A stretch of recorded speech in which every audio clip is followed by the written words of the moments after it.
सबको जय मसीह की। आज हम आपको वचन में सुनाएंगे स्वर्ग के बारे में। जैसे बहुत से लोगों से आपने सुना होगा कि स्वर्ग है, नरक है, तो ये सत्य है। स्वर्ग भी है और नरक भी है। तो परमेश्वर आपको मौका देता है कि आपने अपने लिए कौन सा स्थान चुनना है, स्वर्ग का या नरक का। ये आपके ऊपर डिपेंड है, आपकी जिंदगी के ऊपर। क्योंकि अगर आप जिंदगी में अच्छे कार्य करेंगे तो आपको स्वर्ग मिलेगा। अगर आप जिंदगी में बुरे कार्य करेंगे तो आपको नरक मिलेगा। क्योंकि हमारे कर्मों के अनुसार ही हमें परमेश्वर फल देगा और हमारे विश्वास के अनुसार ही वो हमें फल देगा, जो हम वचन में आपको पढ़कर सुनाएंगे। तो पहले जान लेते हैं कि स्वर्ग क्या है। स्वर्ग परमेश्वर का घर है जो उसने अपने बच्चों के लिए बनाया हुआ है। आप सब जानते हैं कि जब परमेश्वर ने आदम को बनाया था तो उसे उसने कहाँ रखा था? स्वर्ग में। परमेश्वर ने पहले पृथ्वी जरूर बनाई, लेकिन वो परमेश्वर चाहता था कि जो मैंने आदम बनाया है वो मेरे साथ स्वर्ग में ही रहे। लेकिन आप पवित्र शास्त्र बाइबल में पढ़ते हैं, जब आदम और हवा ने पाप किया तो परमेश्वर ने उन्हें वहां से अदन की वाटिका में से निकाल फेंका। कहाँ पर? धरती के ऊपर। जो परमेश्वर ने पहले आदम को बनाने से पहले बनाई थी, सारी सृष्टि की रचना परमेश्वर ने पहले से ही कर दी थी। लेकिन परमेश्वर की योजना नहीं थी कि इंसान को वो धरती पर फेंक दे।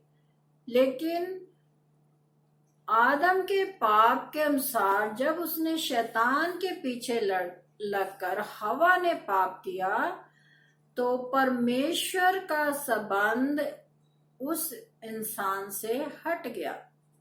आप जानते हैं कि जब परमेश्वर ने, पवित्र शास्त्र बाइबल में आप पढ़ते हैं कि जब परमेश्वर ने आदम को बनाया था तो उसमें कोई भी पाप नहीं था।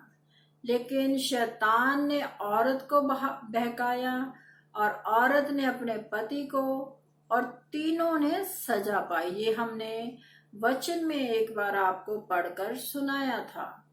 तो अब सब जब आदम को और हवा को परमेश्वर ने धरती पर फेंक दिया तो उसके बाद जो संसार चला, तो परमेश्वर नहीं चाहता था कि मैं अपने उस बेटे को, बेटी को वहां धरती पर ही रहने दूं। परमेश्वर चाहता है कि मैं अपने बच्चों को अपने पास वापस लेकर आऊं।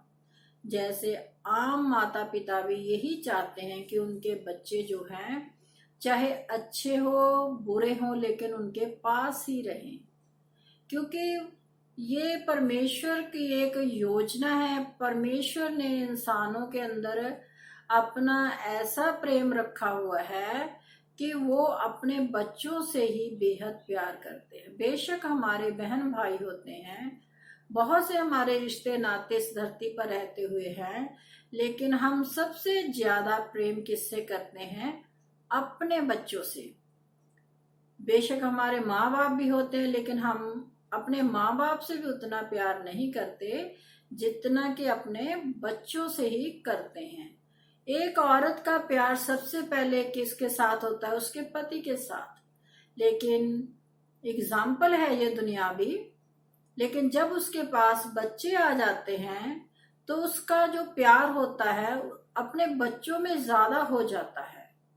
पति से तो होता ही है, लेकिन उसके बच्चे जो होते हैं उनके साथ माँ का लगाव क्या है? ज्यादा हो जाता है। पिता का भी होता है, तो लेकिन जो माएँ होती हैं वो ज्यादा अपने प्यार को अहमियत देती हैं कि हम बच्चों से ज्यादा प्यार करते हैं। भाई लोग भी बहुत प्यार करते हैं। इसीलिए जैसे परमेश्वर ने उस आदम हवा को धरती पर फेंका, लेकिन परमेश्वर यही चाहता है कि वो हमारे पास फिर से लौट आए। तो उस योजना को पूरा करने के लिए परमेश्वर ने क्या किया कि प्रभु यीशु मसीह को अपना पुत्र बनाकर इस धरती पर भेजा। जो हम वचन में पढ़ते हैं, जब प्रभु यीशु मसीह इस धरती पर आए तो उन्होंने आकर जब प्रचार शुरू किया, जो हमारा रिश्ता परमेश्वर के साथ टूट चुका था, उसको, उस रिश्ते को दोबारा कायम करने के लिए उसे क्या है, बहुत सी तकलीफों से गुजरना पड़ा। जो हम पवित्र शास्त्र बाइबल में पढ़ते हैं कि उसने सारे लोगों के पापों को अपने ऊपर उठा लिया। और वचन में हम पढ़ते हैं कि जब प्रभु यीशु मसीह इस धरती पर आए तो उन्होंने बहुत से ऐसे कार्य किए जो कि सिर्फ परमेश्वर कर सकता है। क्योंकि आप सब धर्मों में जानते हैं कि किसी भी इंसान ने किसी इंसान को जिंदा नहीं किया। आप वचन में पढ़ सकते हैं, पवित्र शास्त्र बाइबल में पढ़ सकते हैं कि प्रभु यीशु मसीह का एक बहुत प्यारा दोस्त था, लाजर था उसका नाम। वो क्या है, मर गया। और उसकी बहन, लाजर की बहन कहती है कि प्रभु अगर आप यहाँ होते तो मेरा भाई ना मरता। उन दिनों में प्रभु किसी और जगह की शहर में गए हुए थे, तो 4 दिन के बाद प्रभु यीशु मसीह वहां लौटे थे। तो 4 दिन के मरे हुए इंसान को जो कब्र में रखा गया था, उसको भी परमेश्वर ने अपने वचन के द्वारा बोलकर जिंदा कर दिया कि हे लाजर बाहर निकला। तो वो क्या है, बाहर निकल आया और वो क्या है, जिंदा हो गया। तो फिर एक और जैरस नाम का शख्स था जिसकी छोटी बेटी मर गई। उसने प्रभु से प्रार्थना की कि मेरी बेटी मर गई है।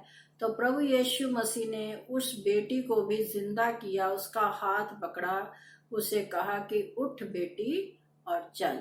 और वह उठकर चलने लगी। और एक विधवा औरत थी जिसका एक ही पुत्र था, लोग उसे अर्थी पर लेटाकर ले जा रहे थे और प्रभु यीशु मसीह वहां आ रहे थे। वो जा रहे थे, प्रभु उस शहर में एंटर कर रहे थे।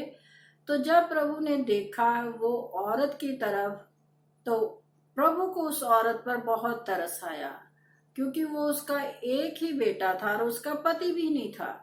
तो परमेश्वर ने अपने वचन के द्वारा उस क्या है, मनुष्य को भी जिंदा किया और बहुत से ऐसे कार्य किए जो सिर्फ परमेश्वर कर सकता है। उसने अंधों को आंखें दी, कोढ़ियों को शुद्ध किया, लंगड़ों को चलाया और मुर्दों को जिंदा किया। जितने भी नाना प्रकार की बीमारियों से जकड़े हुए लोग उसके पास आते थे, वो उनको अपने वचन के द्वारा क्या है, चंगा कर देते थे। क्योंकि वचन में लिखा है कि उसमें से सामर्थ्य निकलकर सबको चंगा करती थी। वो सबको चंगा करते थे। जो भी कोई उसके पास आता था, वो ये नहीं देखते थे कि वो किस धर्म से आया है, क्योंकि परमेश्वर किसी धर्म को नहीं जानता। परमेश्वर सिर्फ इंसान को जानता है। इसीलिए लोग परमेश्वर के पास आते थे। और आप पवित्र शास्त्र बाइबल में पढ़िए, बहुत से ऐसे अद्भुत कार्य परमेश्वर ने किए हैं जो हम पढ़कर सुनाते हैं और लोग विश्वास करते हैं उस वचन के ऊपर कि प्रभु यीशु मसीह ने ऐसा किया।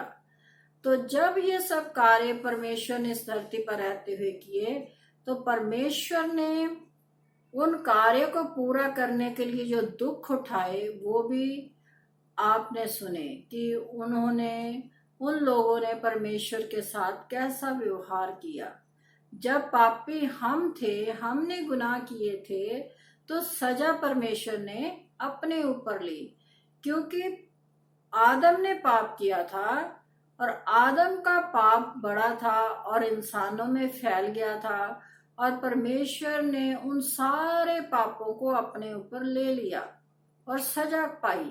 हमारी सजा जो हमें मिलनी थी, वो प्रभु यीशु मसीह ने अपने ऊपर ले ली। उस वचन में पढ़ते, उसकी पीठ पर 39 कोड़े मारे गए, उसके सर पर कांटों का ताज रखा गया और उसकी पसली में भाला मारा गया, उसके हाथ पैर में कील ठोके गए, उसे थप्पड़ मारे गए, उसकी दाढ़ी को नोचा गया और बहुत से ऐसे तसीहे लोगों ने दिए जो उस समय के जाजक हुआ करते थे। जैसे आजकल कह देते हैं जो बड़े लोग होते हैं, जो धर्म के ठेकेदार होते हैं, उन्होंने परमेश्वर के साथ ऐसा व्यवहार किया। लेकिन परमेश्वर वहां चुपचाप रहे, क्योंकि वो अपने पिता की योजना को पूरा कर रहे थे। और उन्होंने यही वचन वहां बोला। हम किसी दिन आपको वो 7 वचन सुनाएंगे जो परमेश्वर ने क्रूस पर चढ़े हुए कहे।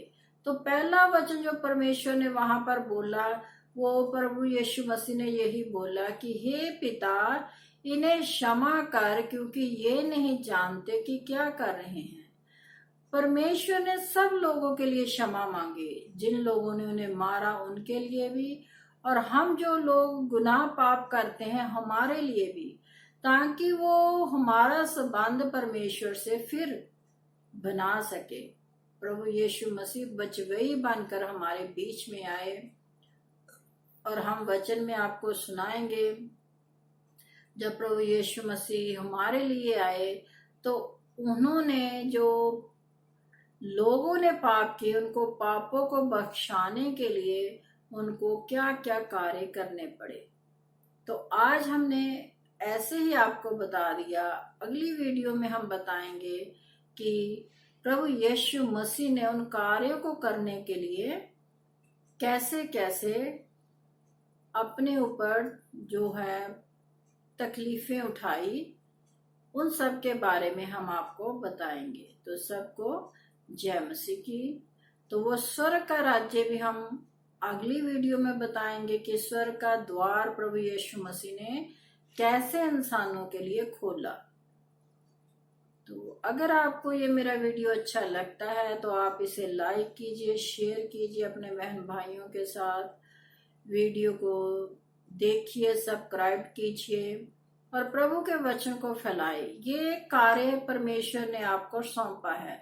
अगर आप लोगों को खुद नहीं सुना सकते तो इस वीडियो के जरिए आप सुना सकते हैं और परमेश्वर के कार्य को बढ़ा सकते हैं, ताकि परमेश्वर आप सबको बहुत सी बरकत आशीष से नवाजे। आमीन।